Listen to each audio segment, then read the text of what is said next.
اس وقت سکون ملے گا تو صرف اور صرف میری ولایت رکھنے والے کو ملے گا۔ سکون ملے گا تو صرف میری ولایت رکھنے والے کو۔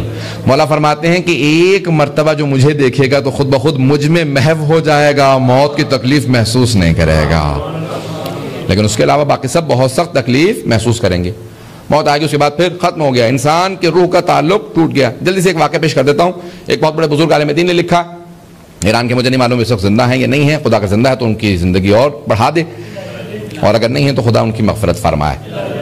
انہوں نے بہرحال عالم عجیب ارواح سے متعلق بہت کچھ لکھا ہے، تو وہ کہتے ہیں کہ ایک احضار روح کرنا ہمارے ہاں جائز نہیں ہے۔ بہرحال وہ بعض اوقات احضار یا خواب میں دیکھتے تھے، کچھ اعمال کرتے تھے، روح سے پوچھتے تھے کہ کیا ہوا، کیسے یہ حادثہ ہو گیا۔ ایک آدمی کا حادثہ ہوا، وہ مر گیا، تو انہوں نے روح سے پوچھنا چاہا کہ کیسے ہوا۔ وہ جو ٹرک ڈرائیور تھا اس کو انہوں نے کہا کہ اس کو پھانسی دے دی جائے۔ ایران کے اندر کیس چل رہا تھا کیونکہ وہاں پہ بہت بڑا حادثہ تھا، ایک آدمی مر گیا۔ اس نے کہا بھئی وہ پل پہ میں کار لے کے جا رہا تھا، سامنے سے ٹرک آ رہا تھا اور میں نے محسوس کیا کہ نہیں، جگہ کافی نہیں ہے، دونوں کی رفتار تیز ہے، کار میں نہیں روک سکوں گا۔ میں نے بریک پہ پاؤں رکھا ہوا تھا لیکن میں نے دروازہ کھولا، چھلانگ لگائی باہر نکل جاؤں، اور میں باہر نکل گیا کار سے۔ جب میں نے پلٹ کے دیکھا تو میں دو ہو چکا تھا، ایک باہر بھی کھڑا تھا اور دوسرا کار کی سیٹ پہ بھی تھا۔ میں آگے بڑھ کے دیکھنے لگا کہ میں تو باہر آ گیا ہوں، یہ کون ہے؟ کہ ایک لحظے میں میری روح نکلی تھی کہ مجھے اچانک ملک الموت نے کہا تیری روح قبض کر چکا ہوں، یہ تیرا مردہ ہے۔ ایک لحظے میں، محسوس بھی نہیں ہوا۔ بعض اوقات انسان کو محسوس نہیں ہوتا، ایک لحظے میں روح نکل جاتی ہے، اور بعض اوقات بڑی تکلیف بھی محسوس ہوتی ہے۔ تفصیل میں نہیں جاؤں گا، لیکن انسان کی موت حقیقت ہے۔ سب سے زیادہ انسان گناہ تب کرتا ہے جب موت کو بھلا دیتا ہے۔ کثروا ذکر الموت، موت کو کثرت سے یاد کرو۔ جو موت کو یاد رکھے گا وہ گناہ نہیں کرے گا۔ سن رہے ہیں آپ لوگ؟ سب کی توجہ ہو میرے ساتھ۔ تو بس جانے کے نام میں موت ایک ایسی چیز ہے کہ جو زندگی کی سب سے بڑی حقیقت ہے۔ اور ایک بہت بڑا فرانس کا فلسفی تھا، وہ خدا کو نہیں مانتا تھا، لیکن جیسے ہی جنازہ دیکھتا تھا نا تو اپنا ہیٹ اتار کے کھڑا ہو جاتا تھا۔ تو اسے کسی نے پوچھا کیا بات ہے، تم یہ جنازہ دیکھ کے پریشان کیوں ہو جاتے، ہیٹ کیوں اتارتے ہو؟ اس نے کہا کہ میں خدا کو نہیں مانتا، لیکن موت واحد شے ہے جو مجھے خدا کو ماننے پہ مجبور کرتی ہے۔ مجبور کر دیتی۔ کیسے ہو سکتا ہے کہ دنیا ختم ہو جائے، سب کچھ عبث ہو، کوئی مقصد ہی نہ ہو، انسان گناہ کرے چاہے نیکی کرے، مر جائے ختم ہو گیا؟ نہیں، نیکی کی جزا ملنی چاہیے، برائیوں کے عذاب، اسے سزا ملنی چاہیے۔ اسے قیامت کہا جاتا ہے کہ مجھے موت مجبور کرتی ہے خدا کو ماننے پہ۔ عزیزان گرامی، اب یہ موت، اس کے بعد انسان کے لیے دفن ہے۔ تفصیل میں نہیں جاؤں گا، جلدی سے صرف احکام بھی میں نے کیونکہ بیان کرنے ہوتے ہیں، اب یہاں پہ جلدی سے موت کے احکام بیان کر دوں۔ چند احکام موت سے متعلق بہت لازم ہیں۔ اگر کوئی خدا نہ خاصہ حالت احتضار میں ہو، احتضار سمجھتے ہیں یعنی جان کنی کی کیفیت، جب انسان کی روح نکل رہی ہو۔ کئی مرتبہ ڈاکٹر بتا دیتے ہیں نا کہ یہ آدمی مر رہا ہے، اور آپ کو بعض کا خدا نہ خاصہ ایکسیڈنٹ ہو، کسی کا کچھ ہو جائے، پتہ چل جاتا ہے یہ آدمی مر رہا ہے۔ اسے کہتے ہیں احتضار۔ محتضر یعنی جس کی، لکھ دوں، احتضار۔ احتضار یعنی جان کنی کی حالت، محتضر جو جان کنی کی حالت میں ہو، محتضر حالت احتضار۔ احتضار کہتے ہیں احتضار، الف ہے تے ضاد الف رے، احتضار۔ احتضار کا کیا مطلب؟ یعنی جان کنی کی حالت، جب انسان مر رہا ہوتا ہے اس وقت کیا کیا جاتا ہے؟ کچھ واجب احکام ہیں جو سیکھ لیجئے۔ یہ قبلہ کا رخ ہے، دونوں پاؤں قبلہ کی طرف کر کے اس کو اس کی پشت پہ لٹا دیا جاتا ہے، مرد ہو یا عورت ہو، اور انسان خود محسوس کرے کہ ہاں ہارٹ اٹیک ہو رہا، کچھ ہو رہا، تو اس حالت میں لیٹ جائے، انسان کے پاؤں قبلے کی طرف ہوں۔ پوچھا معصوم سے کیوں مولا ایسا کیوں کریں کہ قبلے کی طرف پاؤں کریں اور لیٹ جائیں پشت کے اوپر؟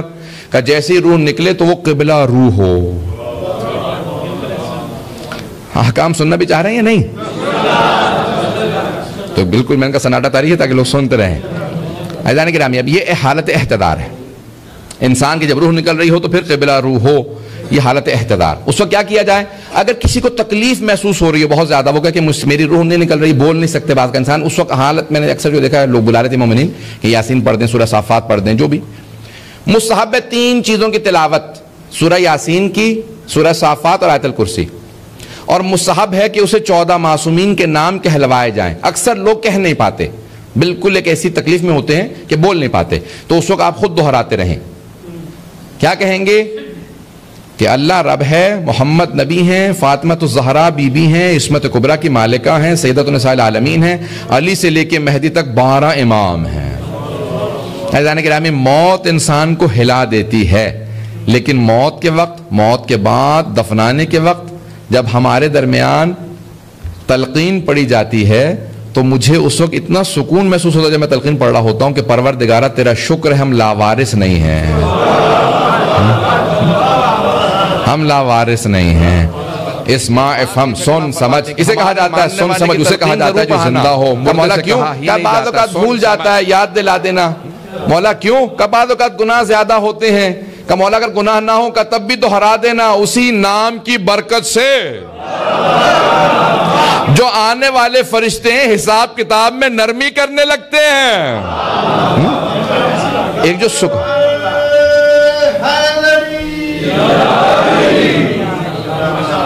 یقین مانے جتنا سکون تلقین کے وقت محسوس کرتا ہوں، کیونکہ میں اکثر تلقین ہمارے لندن کے اندر، کیونکہ میں بہت عرصے سے رہ رہا ہوں، تو وہاں اکثر مومنین جو بزرگ ہیں ان کی وصیت ہے کہ میں تلقین پڑھاؤں یا ان کے جنازے پہ جنازہ پڑھاؤں یا جنازے کے وقت تھوڑے سے مسائل پڑھ دوں، تو میں ہوتا ہوں اکثر یقین ماننے کہ اضطراب ہوتا ہے نا، لوگ رو رہے ہوتے ہیں بہت زیادہ، لیکن جیسے ہم تلقین پڑھتے ہیں نا جتنا مجھے اس وقت سکون محسوس ہوتا ہے، کوئی ایسی کیفیت نہیں ہوتی، نہ گھبراہٹ ہوتی ہے، اتنا سکون ہوتا ہے۔ پروردگارہ تیرا شکر ہے ایک نہیں تو نے 12 وارث دیے ہیں، اور الفاظ بھی یہی دہراتے ہیں کہ پروردگارہ یہ تیری بارگاہ میں آ گیا ہے، تو اس کے عذاب سے بہت بالا تر ہے، تجھے ضرورت نہیں ہے، اور یہ تیری رحمت کا محتاج ہے۔ پھر ہم اسے کہتے ہیں کہ دیکھ اسمع افہم، سن سمجھ، سن لے سمجھ لے کہ کیا عقیدہ تھا۔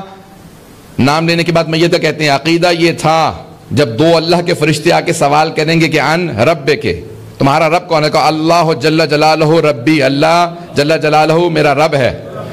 وہ سوال کریں گے ان نبیک، تمہارے نبی سے متعلق، تو فوراً کہہ دینا محمد صلی اللہ علیہ وآلہ وسلم نبی، محمد صلی اللہ علیہ وسلم میرے نبی ہیں۔ عزیزان گرامی اس کے بعد قبلے سے متعلق، کتاب سے متعلق، پھر 12 اماموں سے متعلق، آخر میں توجہ ہے پروردگارہ یہ پہلے سوال ہو جاتے، بعد میں قرآن، کتاب، قبلہ سب ہو جاتا۔ اللہ نے کہا نہیں، سب قبول ہے، اور اگر اس کے پاس امامت نہ ہو تو سب رد ہے، کوئی بھی اسے عقیدہ قبول نہیں کیا جائے گا، اور اگر امامت ہے تو سارے عقائد قبول ہیں۔ پتہ نہیں بات واضح ہے کیسا عجیب و غریب عقیدہ، اللہ نے اتنا ہمیں محکم مضبوط بنا دیا۔ اب عزیزان گرامی وہاں پہ کیا کہتے ہیں کہ جب وہ آئیں تو قل فی جواب فلا تحزن فلا تخف ولا تحزن، تو نہ ڈرنے کی ضرورت ہے۔ یہ الفاظ کس نے ہمیں سکھائے؟ امام معصوم نے۔ پروردگارہ موت ویسے ڈرا دینے والی چیز ہے، لیکن کہا نہیں میرے حجت سے سن لو، کہا فلا تخاف ولا تحزن، نہ خوف کھانا، نہ حزن کرنا، نہ ملال کرنا، گھبرانے کی ضرورت نہیں ہے۔ ان کے جواب میں فوراً کہہ دینا علی میرا امام ہے۔ اب یہ پوری بحث ہے آپ کے ذہن میں، صرف ایک سوال چھوڑ کے جا رہا ہوں تاکہ آپ سوچتے رہیں اور انشاءاللہ تعالیٰ ثواب حاصل کرتے رہیں۔ بہت بڑے بزرگ مجتہد نے لکھا کہ یہ سب علماء نے لکھا ہے نا، مورخین نے لکھا ہے، شیعہ سنی مورخین نے لکھا ہے کہ جب جناب فاطمہ بنت اسد کو قبر مطہر میں اتارا تو پیغمبر نے اپنی آبادی اور خود قبر مطہر میں اتر کے ہاتھ لگایا پوری قبر کو، اور زمین پہ ہاتھ رکھنے کے بعد کہا قبر خبردار اگر میری چچی نے روز قیامت تیری مجھ سے شکایت کی تو تم مجھے جواب دے ہے، یہ زمین بھی پیغمبر کو جواب دے ہے۔ تو ہاتھ لگانے کا خبردار میری چچی سے کوئی شکوہ نہ سنو۔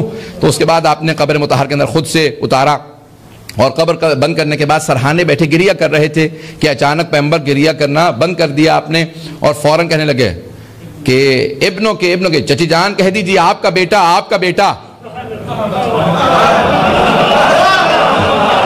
پہنچ گئے۔ اگر جناب فاطمہ بنت اسد مادر امیر المؤمنین جو خانہ کعبہ میں گئی ہوں، ان سے بھی اللہ سبحانہ وتعالی سوال کرے فرشتوں پوچھو ان کا امام کون ہے، تو جناب ختمی مرتبت کہتے ہیں کہا کہ چچی جان کہہ دیجئے میرا بیٹا ہی میرا امام ہے، ابنوں کے میرا بیٹا میرا امام ہے۔ ان فرشتوں نے بڑی تعظیم سے سوال کیا تھا اے مادر امیر المؤمنین آپ کا امام کون ہے؟ تو آپ نے فرمایا میرا بیٹا ہی میرا امام ہے۔ اللہ اکبر، میرا بیٹا ہی میرا امام ہے۔ ماں باپ بھی اگر امام ماننے پہ مجبور ہو تو کائنات میں کون کہہ سکتا ہے کہ میں یہاں ساتھ تھا پیغمبر کے، میں وہاں ساتھ تھا؟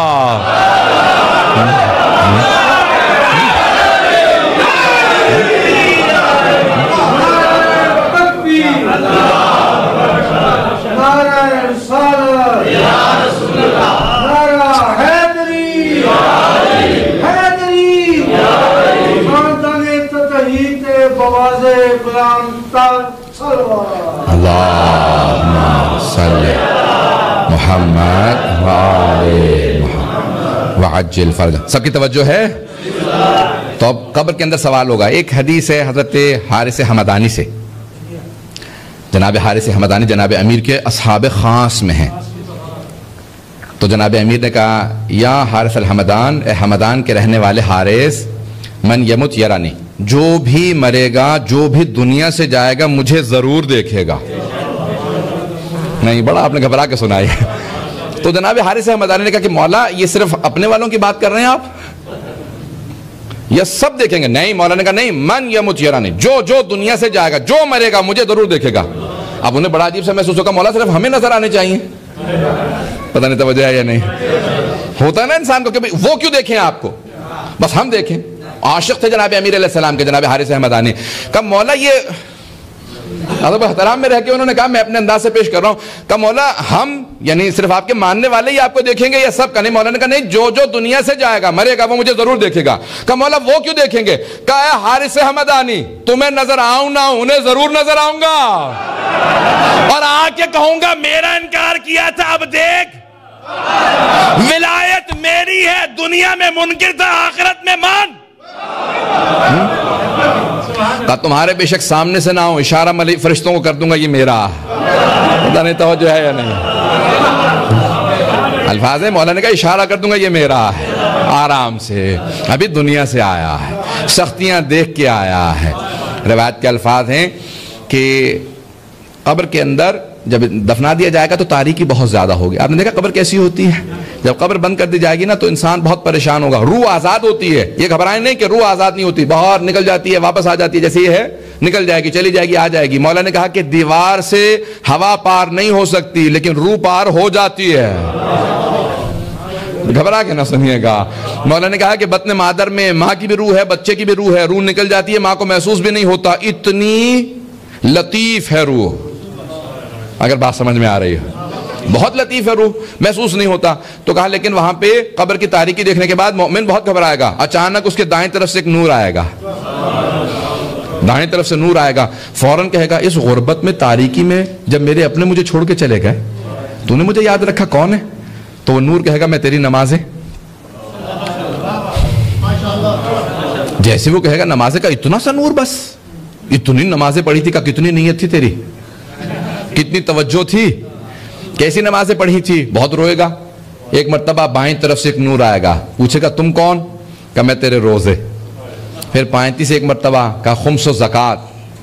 پھر ایک مرتبہ بلندی سے اوپر کی طرف سے ایک نور آئے گا، پوچھے گا تم کون؟ کہا میں حج و زیارات. پھر اچانک سرہانے سے ایک نور آئے گا کہ پوری قبر منور ہو جائے گی. روایت کے الفاظ ہیں اب یہ اٹھ کے بیٹھے گا، اس کی ہمت ہوگی. کہا کون ہے؟ جب میرے اپنے اعمال میرے اپنے چھوڑ کے چلے گئے، اولاد چھوڑ کے چلی گئی، بھائی بہن سب چھوڑ کے چلے گئے، میرے اعمال کا بھی نور بہت کم تھا. یہ آپ کون ہے کہ سرہانے سے آنے کے بعد میری پوری قبر کو منور کر دیا؟ وہ نور کہے گا میں ولایت علی.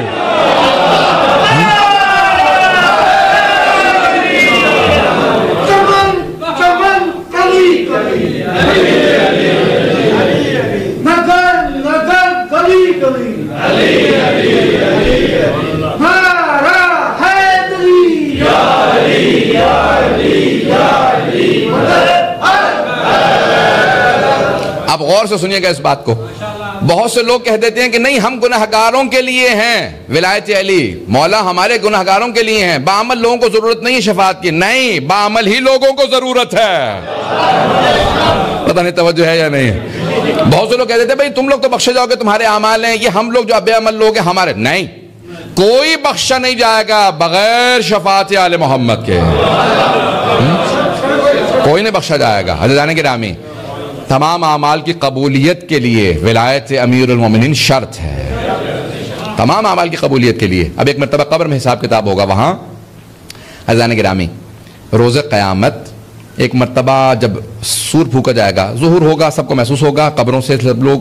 یہاں تک روایت کے الفاظ ہیں اگر آپ کسی مرحوم کا یہاں تذکرہ کریں، یہاں ذکر کریں تو ان کی روح یہاں آ جاتی ہے. مومن اگر ہوگا اس کی روح آزاد ہوتی ہے، فوراً وہاں پہنچ جائے گی. عزیزان گرامی، روز قیامت سور پھونکا جائے گا، روز قیامت کا دن ہوگا، ساری قبروں سے سب کو محشور کیا جائے گا. آخر میں اگر مجھے یاد رہے تو چند جملے مصاحب کے ذہن میں آ رہے ہیں تو، لیکن روایت کے الفاظ ہیں حتیٰ انبیاء کو، ائمہ کو، شہداء کو، صالحین کو، صدیقین کو، بیویوں کو، سب کو محشور کیا جائے گا۔ جناب سیدہ کے استقبال کے لیے 70,000 حوریں نازل ہوں گی، چاروں طرف سے بی بی کو جھرمٹ ملیں گی کہ پروردگار نے میدان محشر میں آپ کے لیے سواری کا انتظام کیا ہے۔ ختم مرتبہ چھٹے میں فرماتے ہیں میری دادی کے لیے نور کی اونٹنیں نازل ہوگی اور ایک حلہ ہوگا جسے آپ لوگ اماری کہتے ہیں، پردے کا اہتمام ہوگا، کہا بڑے اہتمام کے ساتھ، کہا سب کو محشور کیا جائے گا جناب امیر کے استقبال کے لیے، انبیاء کے سب کے استقبال کے، لیکن ایک ایسی ہستی ہیں جنہیں روز قیامت خدا کہے گا خبردار فرشتوں اسے مت لانا، وہ زمین کا ٹکڑا اٹھا لاؤ جہاں یہ ہے۔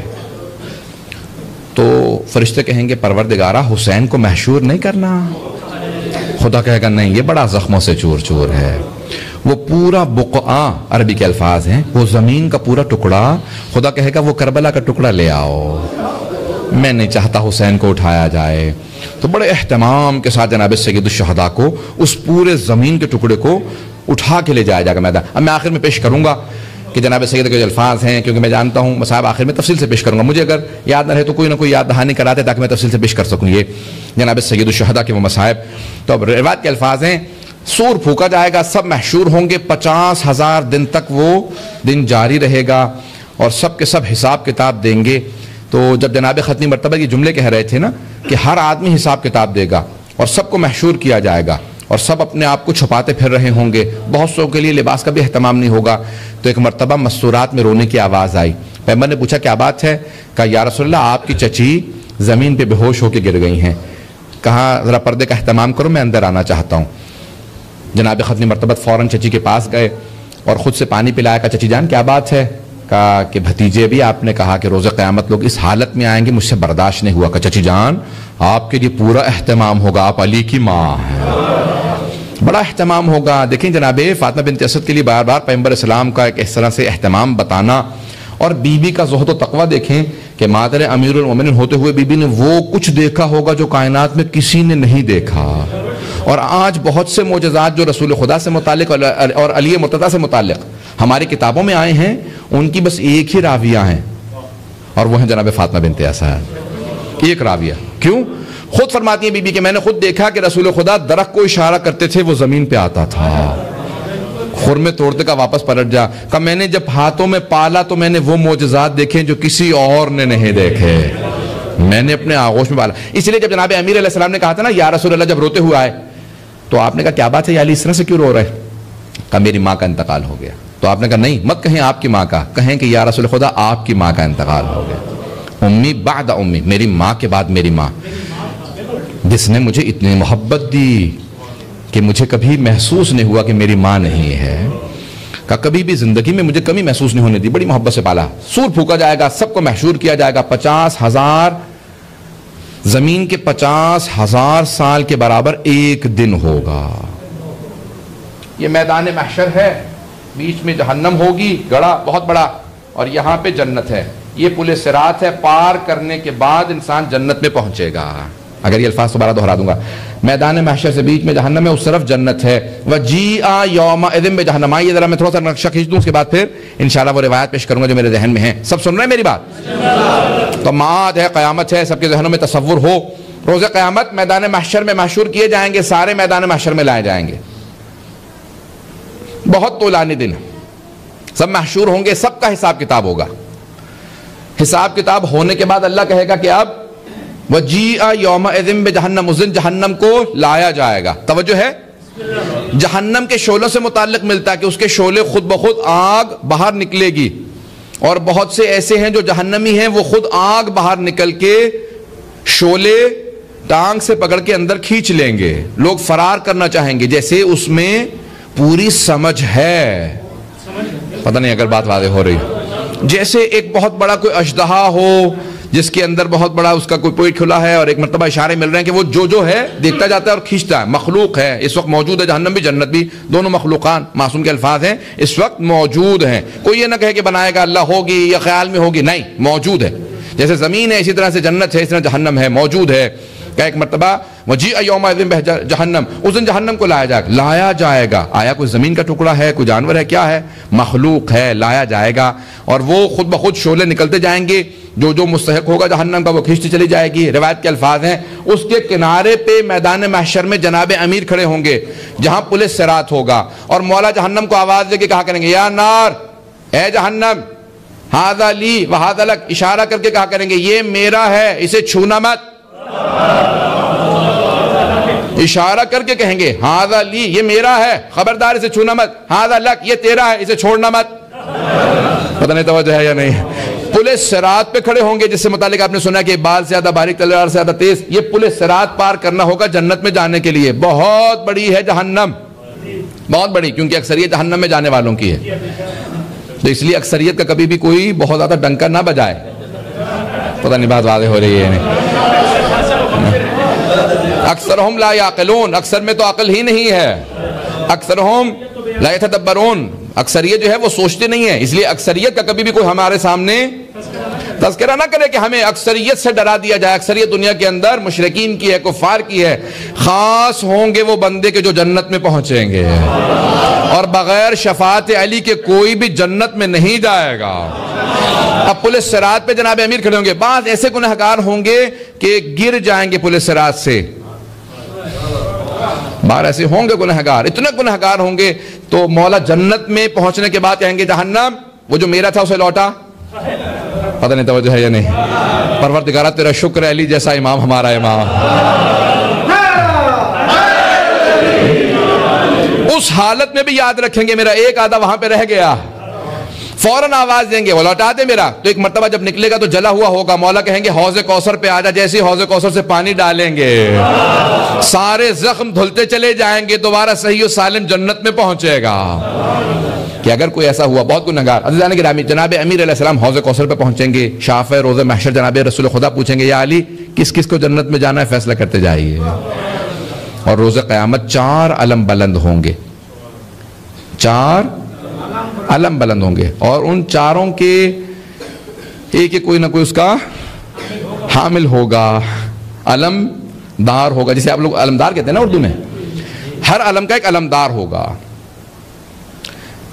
ختمی مرتبت خود آ کے میدان محشر میں چاروں جو علم بردار ہوں گے نا ان سے سوال کریں گے کہ ذرا بتا یہ تیرے ساتھ جو لوگ ہیں. پہلے علم کے نیچے آ کے سوال کریں گے، وہ جو پرچم ہوگا، جھنڈا ہوگا. بتاؤ میں دنیا میں کہہ کے گیا تھا انی تارکن فیکم الثقلین کتاب اللہ و عطرتی اہل بیتی، میں اللہ کی کتاب اور اپنی عطرت اپنے اہل بیت چھوڑے جا رہا ہوں. بتاؤ تم نے قرآن و اہل بیت کا کیا کیا؟ تو پہلے گروہ والے کہیں گے کہ نہ ہمیں قرآن کا پتہ تھا نہ اہل بیت کا. تو پیغمبر فوراً کہیں گے کہ سیاہ چہرے لے کے جہنم میں چلے جاؤ، تمہارے لیے کوئی شفاعت نہیں.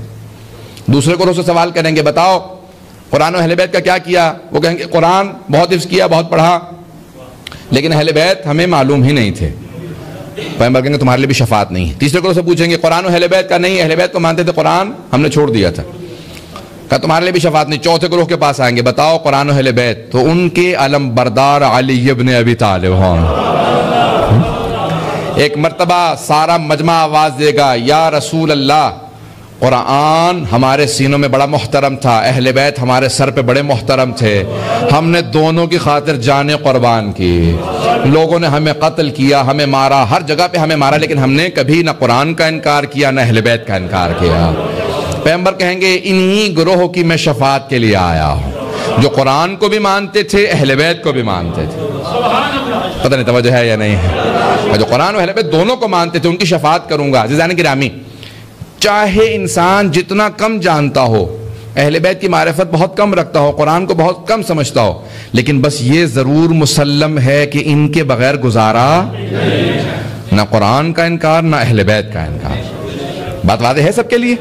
چاہے معرفت بہت کم ہو، ایک آدمی قرآن بہت کم جانتا ہے، اس کو کوئی معرفت نہیں ہے، وہ نہیں حفظ کیا اس نے وہ نہیں پڑھتا، اہل بیت کو بہت کم جانتا ہے، لیکن بس مانتا ہے، ایمان رکھتا ہے، اس کی شفاعت کے لیے کافی ہے. میں یہ نہیں کہہ رہا کہ ایسا نہ کیجئے، میں یہ کہہ رہا ہوں کہ اگر کوئی ایسا چلا بھی گیا ہو تو کبھی اس سے متعلق شک نہ کیجئے. پتہ نہیں بات واضح ہے یا نہیں. کبھی بھی اپنے ذہن میں شک و شبہ نہ آنے دیں. خداوند متعال بہت کریم ہے، اہل بیت علیہ السلام بہت سخی ہے. توجہ ہے سب لوگوں کی. اب یہ ہے پل صراط. سب دیکھ رہے ہیں؟ 50 مقامات پہ روک روک کے سوال کیا جائے گا. بولے صراط پہ کتنے مقامات پہ؟ 50 مقامات پہ. پہلے مقام پہ روکا جائے گا, سوال ہے کچھ, جواب دو گے تو آگے جا سکتے ہو, نہیں تو فرشتے وہیں سے دھکا دے دیں گے. پہلا سوال ہوگا, دوسرا سوال ہوگا, سارے سوال نہیں پیش کر رہا ہوں, زیادہ نہ گھبرائیں آپ لوگ, لیکن 50ویں مقام پہ سوال ہوگا. کیا سوال ہوگا؟ کہ آخری مقام پہ ولایت علی ابن ابی طالب کا سوال ہوگا. وقفوہم انہم مسئولون, ان کو روک دو, ان سے سوال کیا جائے گا. کیا سوال کیا جائے گا؟ بتاؤ علی کی ولایت کو مانتے تھے؟ صحیح بخاری کے اندر روایت ہے, صحیح بخاری کے اندر روایت ہے کہ ایک مرتبہ بہت بڑے بڑے بزرگ لوگ ہوں گے, پیغمبر کہیں گے اصحابی اصحابی, یہ میرے اصحاب ہیں. ان کی ماتھے کی پیشانی کے بالوں کو فرشتوں نے پکڑ رکھا ہوگا, تو فوراً پیغمبر اسلام کہے گا رک جاؤ, یہ میرے اصحاب ہیں. فرشتے کہیں گے کہ یا رسول اللہ, میں نہیں کہہ رہا ہوں, صحیح بخاری میں لکھا, یا رسول اللہ آپ کو نہیں پتا آپ کے بعد انہوں نے کیا کیا؟ مجھے نہیں معلوم, در فاطمہ کے متعلق ہے, یہ جناب امیر کے حق سے متعلق ہے, یہ اب وہی بہتر جانتے ہیں. لیکن روز قیامت سب سے سوال کیا جائے گا, کہیں علی و بطول کے حق میں کوتاہی تو نہیں کی؟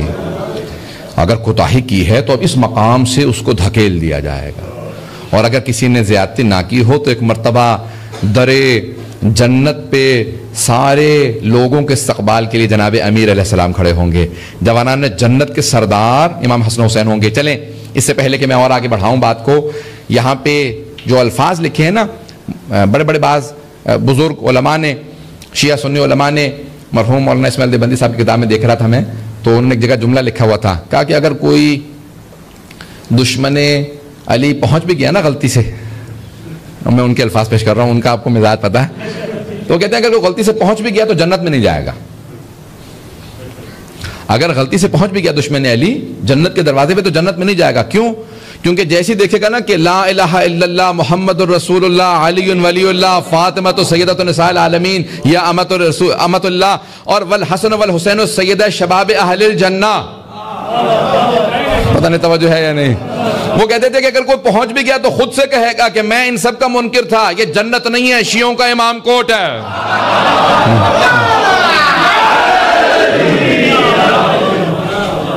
وہ کہتے تھے کہ اگر کوئی پہنچ گیا غلطی سے, پتہ نہیں توجہ ہے یا نہیں. تو اب یہ جنت ہے, جنت اطلب الجنت بالعمل لا بالعمل, امیدوں سے نہیں بلکہ عمل سے جنت کو حاصل کیجئے. اور سب سے زیادہ لَتُسْأَلُنَّ يَوْمَئِذٍ عَنِ النَّعِيمِ, سورہ تکاثر ہے. سب کی توجہ ہے میرے ساتھ؟ تب سورہ تکاثر ہے, سورہ تکاثر. تکاثر یعنی کثرت, الہاکم التکاثر. قیامت کے نقشے دیکھنے والے قاریہ پڑھیں, التکاثر پڑھیں. بسم اللہ الرحمن الرحیم. الہاکم التکاثر, دنیا کے اندر کثرت نے تمہیں ہلاک کر دیا ہے. حتی زرتم المقابر, یہاں تک کہ تم قبروں کی زیارت کے لیے پہنچو گے. یعنی کچھ نے یہاں پہ تفسیر یہ کی ہے, جب تم مر جاؤ گے تب تک تم کثرت کی طلب کرتے رہو گے, جب تک مر نہ جاؤ. حتی زرتم المقابر کلا سوف تعلمون, ان قریب, نہیں ان قریب تمہیں پتہ چل جائے گا کہ کیا ہونے والا. ثم کلا سوف تعلمون, پھر اللہ کہتا ہے نہیں, پھر ہرگز نہیں, تم دنیا میں جتنے بھی غافل ہو جاؤ تمہیں پتہ چل جائے گا کیا ہونے والا. ثم کلا سوف تعلمون کلا لو تعلمون علم الیقین, اگر تم علم یقین رکھتے ہوتے, لترون الجحیم, تو تم جہنم کا نظارہ کر رہے ہوتے. اگر یقین کی, بہت سے لوگ کہتے ہیں کہ ائمہ علیہ السلام جانتے ہیں یا نہیں جانتے, اللہ کہہ رہا ہے نہیں, جو علم یقین بھی رکھتا ہے وہ بھی جنت و جہنم کا نظارہ کر کے بتا دیتا. نہیں. میں تھوڑا سا اور وضاحت کر دیتا ہوں. پیغمبر کے ایک صحابی ہیں زید بن حارثہ, زید بن حارثہ نام یاد رکھیے گا, صحابی رسول ہیں. اب سارے کے سارے لوگ جاگے دیکھنے لگے, ان کے حلقے پڑے ہوئے ہیں, چہرے پہ عجیب و غریب ایک نور ہے, آنکھیں دمک رہی ہیں, اور عجیب و غریب ان کے سانس کے اندر خوشبو ہے. کہا کہ یا رسول اللہ, یہ زید ابن حارثہ کی کیا کیفیت ہو گئی ہے, یہ عجیب و غریب لگنے لگا ہے, محسوس ہوتا ہے کہ یہ کوئی فرشتہ ہے. پیغمبر اسلام نے مسکرا کے دیکھا, کیف اصبحت, یہ اپنا حارثہ ہے, حارثہ کے بیٹے صبح کیسے کی ہے تم نے, کس حالت میں صبح میں داخل ہوئے؟ کہ اصبحت موقنا یا رسول اللہ, یا رسول اللہ میں یقین کے درجے پہ فائز ہو گیا. نہیں, میں یقین کے درجے پہ فائز ہو گیا ہوں. معصومین کا درجہ بہت بالا تر ہے, یہ صحابی رسول خدا ہیں. کہ میں یقین کے درجے پہ فائز ہو گیا ہوں. پیغمبر نے کہا تیرے یقین کی علامت کیا ہے؟ کہا یا رسول اللہ میں جنت بھی دیکھ رہا ہوں جہنم بھی دیکھ رہا ہوں. کہ سورۃ تکاثر میں یہی آیا ہے کہ لَتَرَوُنَّ الْجَحِيمَ، تو تم جہنم جہنم کی دیکھ کے بتا دو گے کہ جہنم ہے. کہا یا رسول خدا اگر آپ چاہیں تو آپ کے صحابہ میں بتا سکتا ہوں کون جنت میں جا رہا ہے کون جہنم میں. وہ کبھی نہ کہتے میں سب کا بتاؤں گا کون جنتی کون دوزخی. اگر سارے جنتی ہوتے